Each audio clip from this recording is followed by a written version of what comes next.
एहतशाम साहब, एक तो कल जो सिचुएशन बनी, मैच असाइड जो परफॉर्मेंस रही वो तो हम डिस्कशन करते रहे हैं, पाकिस्तानी टीम की परफॉर्मेंस पे भी बारहा सवालात उठते रहे हैं, लेकिन फिर ये सारा शिफ्ट हो जाता है इंडिया के सारे रवैये पे, ना सिर्फ इंडियन टीम के रवैये पर, वहाँ के प्राइम मिनिस्टर किस तरीके से वहाँ पर चीज़ों को सबोटाज भी कर रहे हैं, लोगों को दिखा रहे हैं कि जी हम उस जंग में भी जीते थे जो मई में हुई थी। कौन सी जंग का वो जिक्र कर रहे हैं जिसमें जो मीडिएटर है, जब वो ये कह रहे हैं कि 6 नहीं 7 जहाज़ आपके गिराए गए हैं दूसरी जानिब से, तो ये तो बड़ी सुबकी उठानी पड़ी उनको। और साथ ही साथ ये फ्रस्ट्रेशन हमें और शिकस्त हमें वहाँ दूसरी साइड पे ये भी दिखाई दे रही है कि वो डिप्लोमेटिकली दुनिया का सामना करने से भी कतरा रहे हैं मोदी साहब। ये क्या पैगाम जा रहा है? यूएन में भी नहीं पहुँचे। देखिए, हम ना अपने तौर पे तो भले जो भी क्लेम करते रहें, अब प्रेसिडेंट ट्रम्प ने कहा मैंने जंग बंद करवाई, सारी दुनिया भी बातों को समझ रही है। अब असल बात तो है कि इनके मुल्क के अंदर क्या हो रहा है। देखिए, परवीन सामी कितने बड़े डिफेंस एक्सपर्ट हैं, एनालिस्ट हैं, वो क्या कह रहे हैं। बरखा दत्त इतनी बड़ी उनकी अखबार नवीस हैं, वो क्या कह रही हैं। वो एक शर्मा साहब हैं बहुत अच्छे, वो भी अपना क्या कहते हैं सहाफ़ी हैं, वो क्या कह रहे हैं। देखिए, उनके मुल्क के अंदर से आवाज़ें उठना शुरू हो गई हैं कि ये हिंदुस्तान का इस हुकूमत का जो रवैया है उससे सफारतकारी में तन्हाई तो अपनी जगह पे है, बदनामी हिंदुस्तान की इतनी ज़्यादा हो रही है। हिंदुस्तान को जिस मुश्किलात का सामना करना पड़ रहा आइसोलेशन का, उन्हें आमना ख़ुद भी अंदाज़ा नहीं। देखिए, मुझे एक चीज़ याद आती है, आमना बचपन से हमें बताया जाता था, हम सुनते थे कि हर शोबे में कहा जाता था स्पोर्ट्समैनशिप का मुजाहरा किया जाए।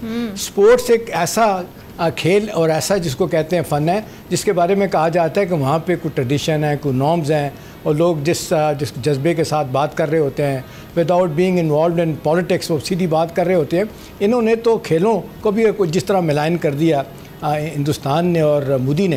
लेकिन मोदी के बारे में तो अब जितना मैं तो कहता हूँ मोदी जो अगर ये एरोगेंट हो रहा है हमना, तो इस वक्त मैं समझता हूँ वो जस्टिफाइड है।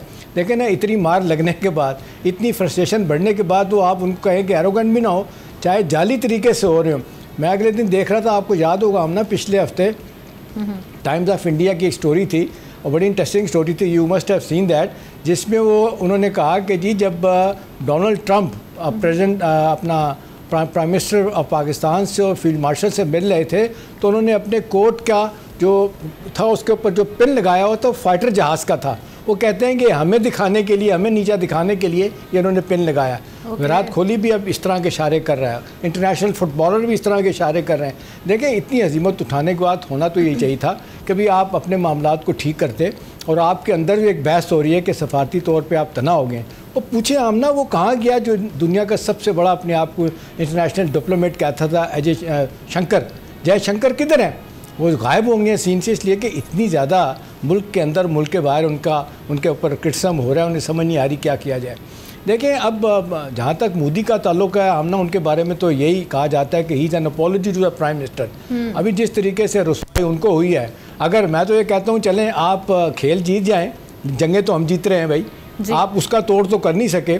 सारी दुनिया के बड़े बड़े एक्सपर्ट, डिफेंस एक्सपर्ट क्या कह रहे हैं कि पाकिस्तान से लेसन लर्न करें। और आप देख लें आमना, मैं आपको लेटेस्ट बात बताऊं। जी आप लेटेस्ट बात आपने ब्रिगेडियर रिटायर्ड वकार हसन साहब भी हमें ज्वाइन कर चुके हैं प्रोग्राम में, उनको भी वेलकम करते हैं। अब आप कंटिन्यू कर लें एहतशाम साहब, फिर मैं चलती हूँ वकार साहब की जानिब। जी अच्छा, नेटो जो है ना वो पाकिस्तान से कह रहा है कि S-400 जो आपका ये एयर डिफेंस सिस्टम था रशिया का दिया हिंदुस्तान को, आपने कैसे तबाह किया। उसके बारे में कहा जाता है कि 2000 किलोमीटर तक उसके नज़दीक कोई चीज़ नहीं आ सकती।